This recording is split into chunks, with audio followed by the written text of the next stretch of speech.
ensonga y'ekiwandiiko kino baalipoota eyafulumiziddwa oba yafulumizibwa gavumenti ya America ate nga tukimanyi nti mu ngeri y'emu n'ekitongole ky'ensi yonna nakyo kyafulumya kigatta ensi yonna nakyo kyafulumya kumpi ripooti eringa efaanagana bw'eti. Ensonga nti tugisuubira ebadde esuubira okuba nti weere olw'okuba nti Museveni n'ekiseera kyalimu kyakuva ku buyinza. Kale ekiwandiiko nga kino tubadde tukisuubira. Bino ebikoleddwa oba ebimensioningiddwa mu kiwandiiko kino bingi nnyo eby'omudda mu ggwanga n'emiriraano si bipya Museveni okuba nti abadde akola ebintu bino era tekitegeeza nti babadde tebabimanyi Abamerika babadde babimanyi bulungi nnyo naye yali abagasa ebbanga lyonna nti regioni eyo okugatta amawanga Uganda, Kenya, Tanzania, babadde bagaseeko Somalia, Sudani, Congo, Rwanda ne Burundi. Kati nga bw'ogattagatta wonna nga olw'okuba nti Museveni abadde alina influence mu by'okuba nti yalinga gwe baalaba nti yatebenkeza emirembe mu regioni yalina omukono gw'emmundu era abakulembeze bonna batunuulidde ye kakati ne baba nga bakibikkako wabula nga tebakibikkako nti tebalaba bikolebwa mu maaso naye byakola ate biriramu interest z'Abamerika babifunamu.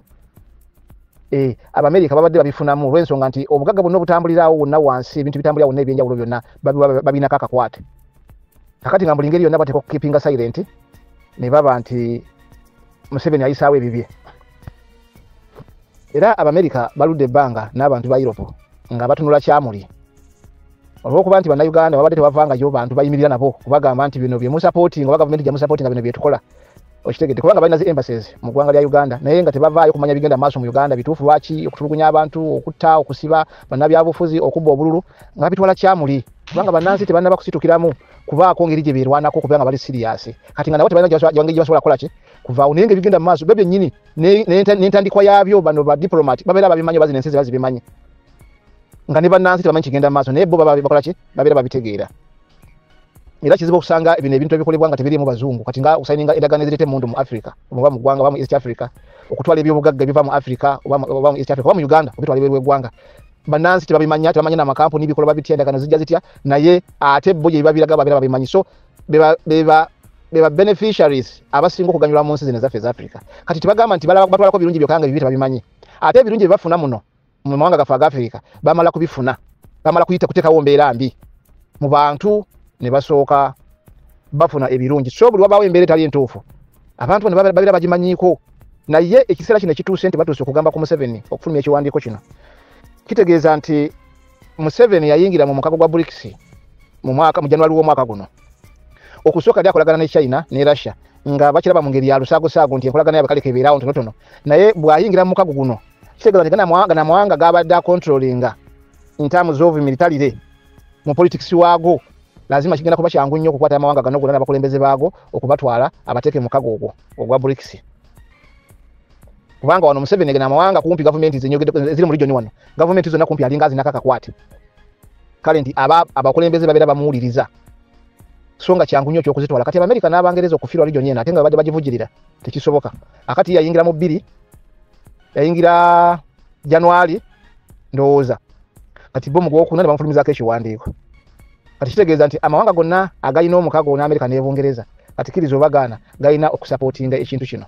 kibaddeyo nga kikolebwa nga babimanyi naye olw'okuba nga babadde bakyalina ensonga naye ne kibakireka n'abayisizawo bye baagala wabula nti kati ate atuuse waakwatira eggwanga lyabwe eddamba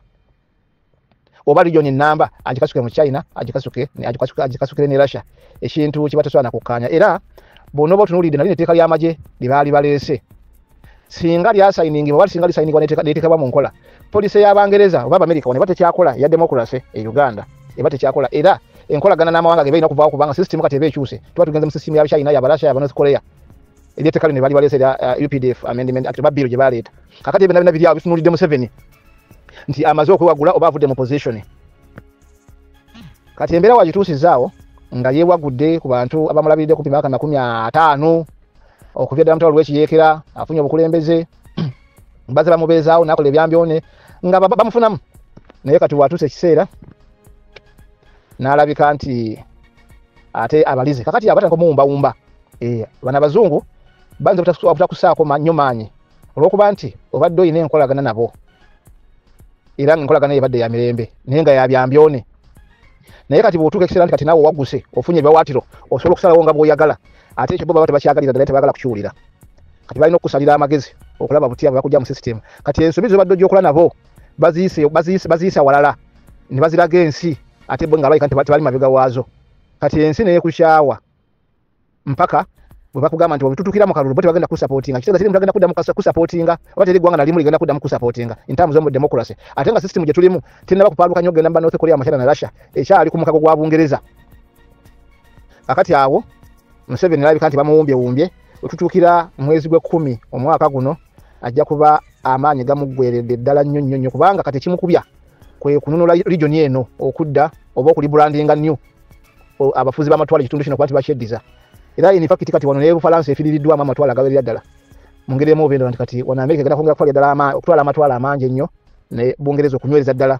biki bibadde batalina obuulirawo naddala kati nga America yafuga nnyo amatwala naye kati olaba nti influence yaayo egenda etwala amawanga mangi kati awo Museveni kazibu kayolekedde kati pressure gyalina mu ggwanga eyabavuka okwagala enkyukakyuka bo bali balaba tiyita kuteekako maanyi ba mundu bakola kuteeka ate okunona mirembe kati balina kusa pressure y'abantu n'okwongera okumunafuliza ddala kubanga naye Museveni enkola yabadde agikola abeera ne bannabyabufuzi n'abateekawo n'abakozesa emirimu gy'ayagala egiriddate bamala bakozesa ebintu ebiriddate mu ggwanga n'amaana abalekera ensi ne bajajinga ye n'abasuula ate n'alonda abalala era Museveni yakopa nnyo ebintu bya America ebyobuyeekera Museveni atondawo ekibiina ky'abayeekera kya ADF ekya Kony naye ng'ate oluvannyuma ng'ate ateekawo embira nti ate ye yalwanyisa ebibiina ebyo era yagenda okuzza emirembe mu ggwanga azze abikola n'Amerika yakola ebintu bye bimu ng'erumba mawanga g'Abawarabu okugeddiza n'etekawo ebibondo by'abayeekera bingi mpaka era bwe yafuna olukwesikwesi n'erumba amawanga ago bwe yamala okumamulako zi gavumenti ezisinga obungi n'eddayo ewaayo n'obuyeekera ne bugwa kati ne Museveni abadde azze akola ebintu bino okumala ebbanga kati naye ekiseera naye nga kimuyambako nti oluusi awaayiriza nti ADF gye bali Amerika ne bamuwaayo ku ssente z'okulwanyisa ADF n'ateeka bomu n'agamba nti Al-Shabaab bali bubi nnyo kubanga Amerika yabakwatako nti gye bali naye ng'ate Al-Shabaab ate nga Museveni yayongera okugizimba munda mu Somalia yayongera yakiteekamu amaanyi n'etali Al-Shabaab n'agizimbawo n'akola akatabanguko n'akugamba nti Al-Shabaab era nga badde azaabikola mu Kampala juzi baasimbye nga batega bomu mu Kampala gavumenti yennyini ng'etega bomu mu Kampala okubeddala ennyaka gwa 12 egyetega bomu mu Kampala n'etirako beetayagala n'esibirako beetayagala n'eyisaawo byeyagala ate ye Museveni so mu kiseera kino kyalimu ebikulembeze bwe buweddewo ekibumazeewo nti bwe yalowooza nti afunye amaanyi ate omuntu yenna bw'agenda akula agenda ggwamu ensonyi n'okulowooza kati Museveni agenda n'alaba abakulembeze abo abali mu mawanga amanene aga Europe nga bamu bato mu myaka bakajja mu bukulembeze ng'alaba nti bonna tebalinga batalina experience naye ng'ate ye tamanyi nti bo bakozesa policy ezaabo bajjajjaabwe ze baatandikawo values z'amawanga gaabwe nti okubeera n'amaanyi n'okubaako ensi z'okontrolinga otya ebyo Museveni tabimanyi ne wajja nga mwana muto mu nsi ya Europe abaakimanyi kye baakola luli ayinza okujja n'enteekateeka ez'obukulembeze bwe naye nga foreign policy bo balina za njawulo kale byebyo Museveni ye obubibi byawedde ate kaakati ekirala ekiyambye Museveni okuba nti waali oba abadde akyawanga lino ebbanga ly'emyaka 5 kale Kyagulanyi wajjidde ensonga nti abadde yasimba amagulu side ne side ng'ali ku side y'Abamerika Abangereza n'aba Europe ate nga ku side emu yatandika dde okubukabuuka n'aba China n'aba Russia n'aba North Korea akati nga bonna mikwano gye kakati ate gye mikwano gye gyetaaga okuwamba amatwale ga Amerika oba amatwale ga Bungereza kakati ye n'aba nti abadde ayasimba mirundi 2 kakati Kyagulanyi wajjidde nga yonna side gyali singa Museveni Kyagulanyi yamusanga tanaba kuyingira mu Russia na China bandi badde ba Amerika Abangereza n'Abamerika bandi badde bakola da influence ejja Museveni mu buyinza naye olwokuba nti bakiraba nti kala ate Kyagulanyi tasobola kuddukira Russia na China kunonyayo buyambi olw'ensonga nti Museveni gyali lwaki nti bano bapima nti population y'Abannayuganda eyagala enkyukakyuka singa abawo omukulembeze yenna ng'alina abantu Kyagulanyi baalina ng'abadde yeetaaga enkyukakyuka kati buli nsi yonna ey'amaanyi waasaba support bateeka okugimuwa kubanga kitegeeza nti aba agenda kuwangula emikisa gy'okuwangula agirina mu bulungi oba mu bubi kakati nekitegeeza nti singa Museveni yali tasangiddwa nga already atanze okuba enkolagana n'ey'amaanyi ne Russia bandi badde Museveni bamujja kudda olw'ensonga nti bandi badde bateebereza nti singa Kyagulanyi ono afuna ku mawanga gano ag'amaanyi naye akolagana nago baba basobola okutwala eggwanga lya Uganda nga bwe twalabye ono Ibrahim Traore nti ye wakati Bufalansa ng'ebatulugunya ng'ekolagana ne gavumenti yaliwo mu kiseera ekyo okubonyabonya bannansi Russia ne bali savinga ne bawa obusobozi bwonna bwe baali baagala okitegeera okukakana Bufalansa yaluzinze etwale era Bufalansa neddamu neruzinga etwale erya Congo kumpi ne Belgium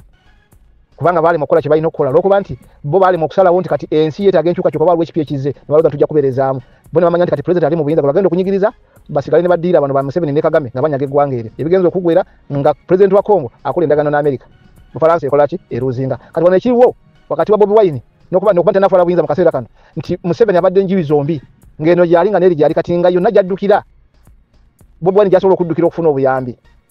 nga baina kumala kusoka kumweke nenya oba kugamba tatujja kuwa tuyalina obusobozi obukolagana ne government ye kutwala mu gwanga lya Uganda kati ekiri okusawo zino era kirabe kanti newankubadde Museveni agenze kati bano balina okuleeta amaanyi okuba n'ensobi Museveni zabadde akola bazimusaabe bulungi baziteeke mu open space ensi yonna ezirabe then basobole okubwa ensonga lwaki bawagira Museveni okuva ku bukulembeze bwa Uganda kati embeera bwetu bweri so Museveni okusurvivinga mu mulundi guno kigenda kubeera kizibu ku nsonga ya Israeli ne Iran kuno okusoomozebwa kw'amaanyi okuliwo naye tekugenda nnyo wala kugenda koma kumpi nnyo era ndowooza olutalo terugenda kusingako wano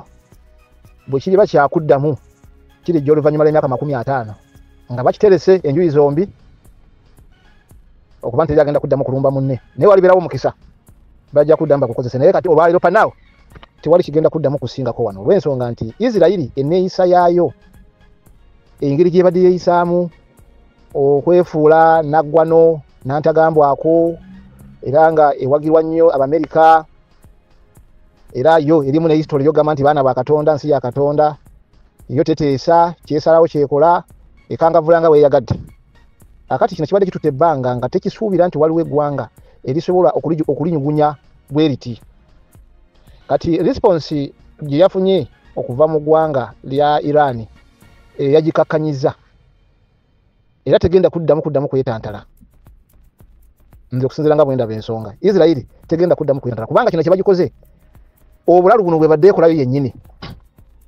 ng'ekola effujjo ku bantu abalala wabula abantu abalala bavaayo okwerwanako yo ng'ekugamba nti yo yeesinga okunyigirizibwa kubanga eddembe lyo terina kukwatibwako naye ng'ate abalala Amerika n'ekitongole ky'amawanga amagatte kisitukiramu okuteekawo embeera okuba nti kikugira amawanga ago okulumba Israeli kakati omulalu bw'abanga alumbaganiddwa omulalu oba n'omulwanyi nawe oyisanga mulalu kakati Iran yeyisizza ng'omulalu ekyo Israeli kyagitiisizza nnyo kyenkakasa obulungi sinaba kuwulira kwogera kwabwe obanga gavumenti naye nze kyensinga kati okumanya n'okulowooza nti bwe kiri bakizeemu Israeli okulumba eggwanga eddala mu ngeri efaanana bweti kiyinza okutola ebbanga lya myaka 50 emalala ekyokubiri Amerika ebadde erina enkolagana ne Israeli ey'amaanyi ennyo naddala mu katundu kano akabuwarabu wabula nga erina amawanga geyeesonyiwa Amerika nga yo nga yeesonyiwa eggwanga lya Saudi Arabia kubanga lirina history ate omulala naddala mu kiseera kino ekyokuba nti obusiraamu bwonna bubeesingaawo kakati nga singa otangula olutalo ku Saudi Arabia kiba kibi kiyinza okuleeta entabanko mingi yena bamufuula mukwano gwe era ye tebamukijjanya bwe baba bakwogera bateesa naye buteesa era bamuwa ekitiibwa kati n'omulala asumuse ye Dubai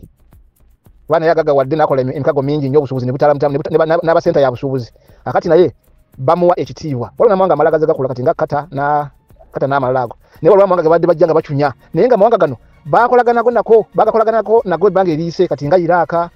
balwa naye ebbanga ddene era in fact balina ebyafaayo Amerika ng'esapootinga Iraka okuba Irani ebyo nabyo bibadde gyebiri so Irani yene ebadde nsi y'amaanyi era nga bagirwanako nnyo okuba nti bagisayirentinga ereme kusinga waawo Amerika bagimanyi kubanga ye Amerika teyagala ggwanga likula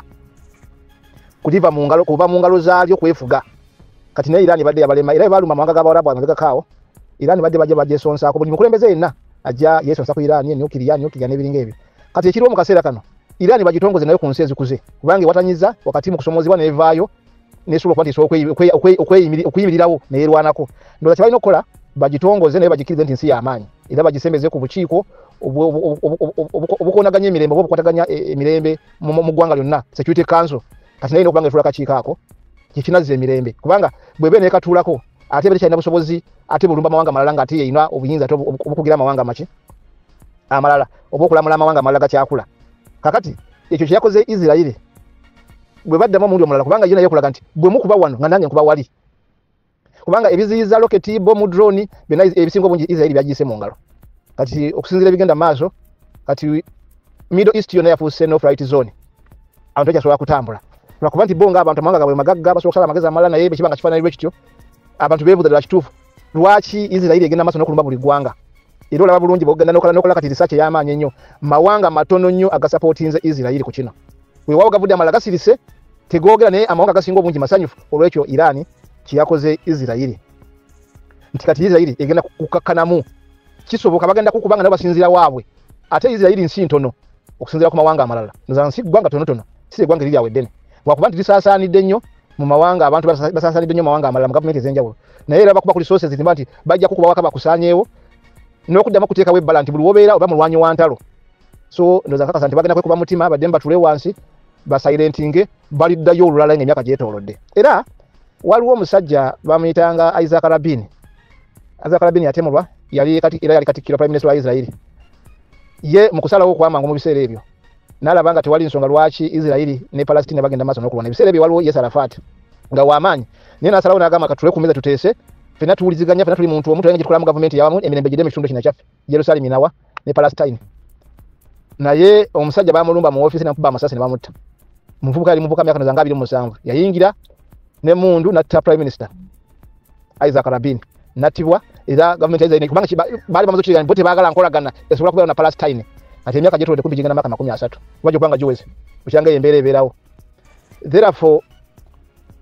olwaleero okwanukula okutuufu kuvudde mu Iran ne kugamba nti nedda osoboka okukubwa ati bamukubye embabalala atonya musaayi bamumenya emikono kati ensaga najigamba kubanga buli badala gaba ntasoboka kati Iran eraza abantu nti Israel yakola ki Israel yasoboka so Israel naye kakane ekyokubanga olina amanyi g'ebyokulwanyisa tekitegeza nti jagenda ojoga bujozi n'ensi endala muziwe ekitiibwa n'abakulembeze baazo ensi etambulire mu mirembe Mukama abampera omukisa